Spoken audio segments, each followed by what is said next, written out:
保時捷萬幾蚊一個嘅電池，你見過未？只要你有部18到23款嘅卡宴，將呢度拆落嚟就可以睇到。保時捷18到23年嘅卡宴 Taycan 992都係用緊呢款電池。呢款電池嘅特性係重量輕、充電快，但係佢嘅價格高、安全風險大。如果使用不當嘅話，會有起火爆炸嘅隱患。基於呢啲特性，所以電池保護做得特別好。一旦異常放電，就會鎖死電池。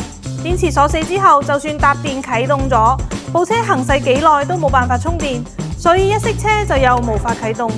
鋰電池出現故障，換個全新原創電池要萬幾蚊，真係好貴。我認錢唔認人。